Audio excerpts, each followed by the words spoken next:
গণভোট নিয়ে গণভোট নিয়ে এত তো চিল্লাপাল্লা ডাকাডাকির কিছু তো নাই। খা ডিম খা, আমার কুকুরের আমি ডিম খাওয়াই, খা। ভাঙলো না খা স্যার, খায় তুই খা, এদিকে এলো এলো এর পয়েন্টে খাইতে হইবে। তুই দূরবেগে চোখলামি করলে তুমি খাইতে পারবে না। তোমার ডোন থুইছি পারলে ভাঙিয়ে খাও। কথা আছেন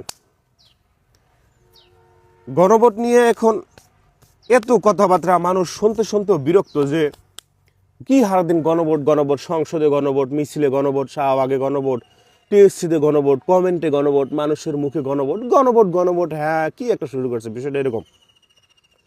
তো গণভোটের জন্য নির্বাচনের আগে তো মায়াকান্না হইলো, গণভোটে যদি হ্যাঁ ভোট দিতে না বলা হয় তাহলে মানুষ অরিজিনালি ভোট দিবে না, এরকম একটা আওয়াজ উঠে গেছিল, গণজোয়ার উঠে গেছিল। এখন যখন উদ্দেশ্য কায়েম হয়ে গেছে, যখন ফল পাওয়া হয়ে গেছে, এখন আসলে ওই জিনিসটার কদরটা নাই।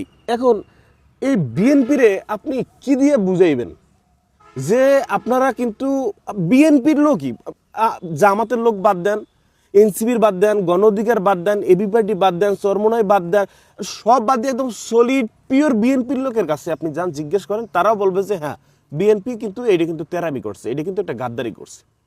তাহলে আপনি যে বিএনপি, আপনি যে গণভোটটাকে মানতেছেন না, সংবিধান সংস্কার যে করতেছেন না বা করতে চাচ্ছেন না, ওখানে কি বলা হচ্ছে, অনেকগুলো কথা বলা আছে। এর ভিতরে একটা গুড ইম্পর্টেন্ট ব্যাপারটা হচ্ছে কি যে এক প্রধানমন্ত্রী দুইবারের বেশি হতে পারবে না। আচ্ছা ভাই,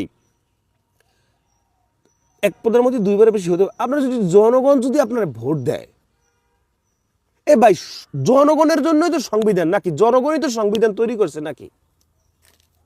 এখন মনে করেন সংবিধান লেখা আছে হাসিনার পতন হইবে না, হাসিনার জনগণ পতন বানাই ফেলাইছে, তাহলে কোনটা বড় হইলো, কোনটা শক্তি বেশি হইলো বলেন? তাহলে আপনার ভয়টা কোথায়? শুধু এক প্রধানমন্ত্রী দুইবারের বেশি হইতে পারবে না বিষয় সেরকম না, আরো অনেকগুলো কথা আছে, আরো অনেকগুলো সংস্কার আছে, কথা বলা আছে। তাহলে এটা আপনি কেন মানতেছেন না? কিসের ভয়? ভয়টা কোথায়? এটা শুধু শুধু আপনার এই আইন যেটা হবে, সংস্কার যেটা হবে, এটা কি শুধু আপনার জন্য নাকি সবার জন্য, বোধ? তাহলে এই যে জিনিসটা যে মানতেছেন না, এই যে তেরামিটা যে করতেছেন, গাদ্দারিটা যে করতেছেন, এটা শুধু আপনার দলের লোকের সাথে তো করতেছেন। শুধু শুধু কেন জনগণকে শত্রু বানাইতেছেন? দরকারটা কি ভাই? সোজা সাপটা ভাবে মাইনে নিলে কিন্তু জনগণ কুল থাকে, জনগণ আপনার পক্ষে থাকে। জনগণ ছাড়া কি কেউ টিকেই রাখতে পারে? জনগণ বিপক্ষে গেলে কি আর কোনো সংবিধান বলেন, ৭১-এর রুলস বলেন, আইন কানুন বলেন, পুলিশ বলেন, সেনাবাহিনী বলেন, র্যাব বলেন, নিজস্ব স্পেশাল এসএসএফ বলেন, বাইরের দেশের প্রশাসন বলেন, সম্ভব? জনগণ যদি বিপক্ষে চলে যায়, জনগণ ছাড়া কি কোনো সরকারের শক্তি আছে নাকি? তাহলে জনগণ যেখানে ৬০-৭০% রায় দিল, সেটাকে এখন আপনার সেটার সাথে তেরামি যে করতেছেন, এটার ফল কি আজও কালো সুন্দর হবে কখনো?